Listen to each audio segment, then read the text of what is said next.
Okay, this is going to be a little bit of a different video rather than a how-to, since I've already got it done. I'm just going to tell you what it is, and I'm going to leave the instructions on how to make this in the description.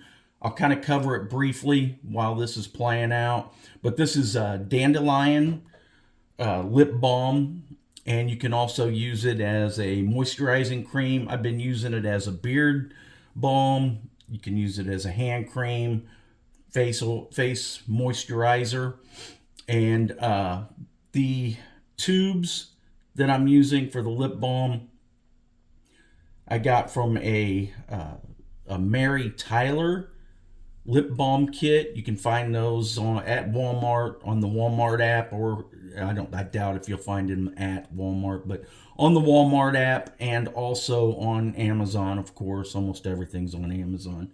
And that's where I got the jars. Those are 1 ounce jars, and I can't really remember what they cost, but you got about 50 of them for maybe $30 or something like that. And the Mary Tyler lip balm kits run about $20 for 50, and they're kind of self-explanatory. But like I said, I'm going to have the instructions on how to make this in the description. And what you're going to do is you're going to, of course, get your dandelions, as you can see here. I've had these dehydrated for a while. This I just made just on Friday or Thursday, I believe. I just went out in the yard, picked them, dried them, and then started them right up. But what you want to do is you want to kind of do a double boiler with these. Get you a mason jar.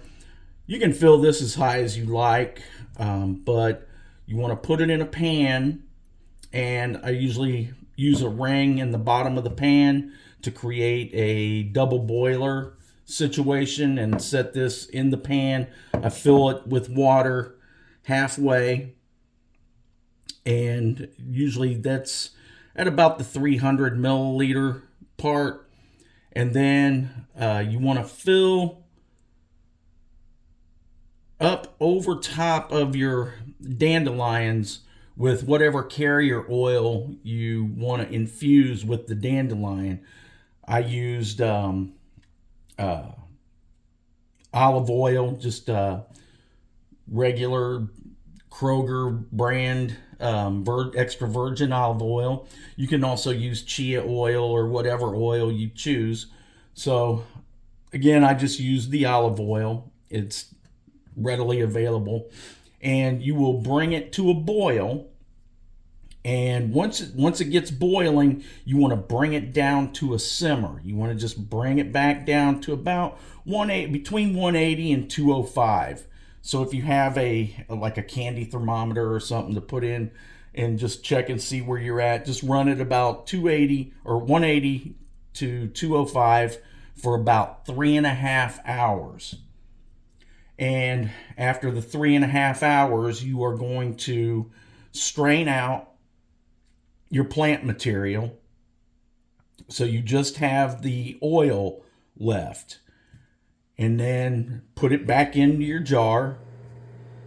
And then while you have it in the jar, I put about 25 drops. You can put between 20 and 30 drops of essential oil.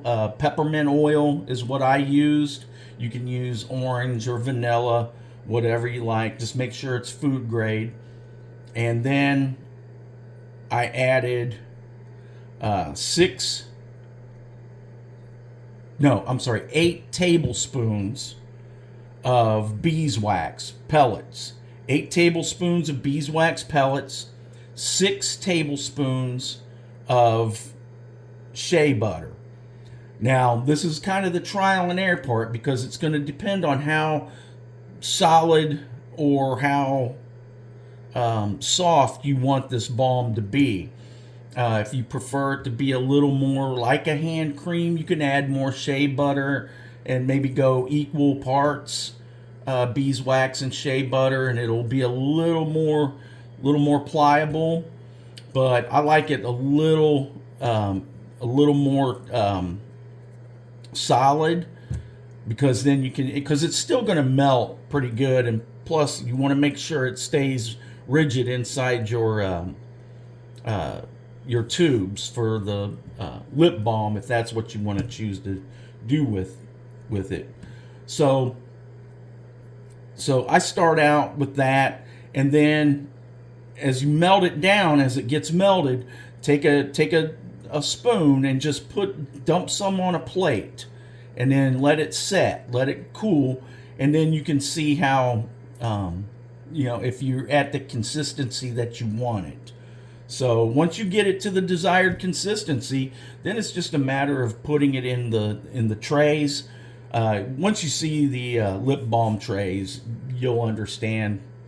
It's pretty self-explanatory, and it's really clean and easy to do.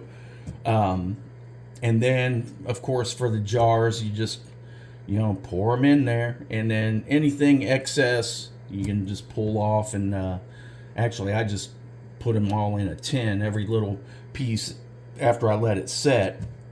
Because what you want to do is, I put it in the refrigerator for about 4 hours after I filled them all up and let them set, and then it was ready to go.